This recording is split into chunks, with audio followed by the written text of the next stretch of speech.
La notte delle ronde. A Vicenza setacciano gli snodi dello spaccio, Viale Milano, Campomarzo, la stazione. Sono una ventina, hanno le casacche gialle fosforescenti. Sono pensionati, studenti, lavoratori iscritti all'associazione Veneto Sicuro. Noi intanto vogliamo dare un segnale forte alla cittadinanza e far capire ai cittadini che non sono soli e che hanno diritto comunque alla sicurezza e noi siamo qui per questo.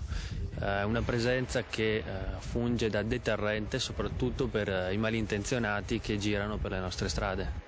I volontari s'aggirano tra le strade abbandonate della notte. È l'ultima ronda fai da te prima dell'entrata in scena di quelle regolari col timbro ministeriale di Roberto Maroni. Noi abbiamo a cuore la sicurezza della nostra città e ci mettiamo a disposizione. A Verona il sindaco Flavio Tosi ha già istituito gli assistenti civici.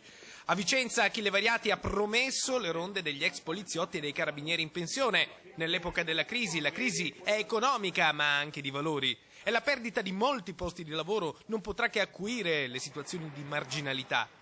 Negli anni la criminalità è cresciuta e le forze dell'ordine sono state rallentate da finanziarie avare e dal taglio dei fondi. Così, per compensare, da un nostro rapido sondaggio i vicentini trovano giusto partecipare alla sicurezza, segnalando quel che non va. Sono utili? Penso che sia giusto, no? Se danno un servizio concertato, diciamo, con le amministrazioni, può anche andare bene. Sono favorevole. Ma torniamo alla notte delle ronde. La pattuglia di cittadini nota un gruppo sospetto in via Roma, a ridosso del parco giochi. Viene chiamata la polizia, nel giro di un quarto d'ora arrivano 2 volanti che controllano un paio di persone. In stazione un tunisino semi-assiderato scambia coi volontari per un servizio di assistenza e chiede un posto dove dormire, ma almeno per ora questo non rientra tra i compiti delle ronde, che vanno avanti. La notte di Vicenza, in fondo, ha tante storie da raccontare e non tutte sono di criminalità.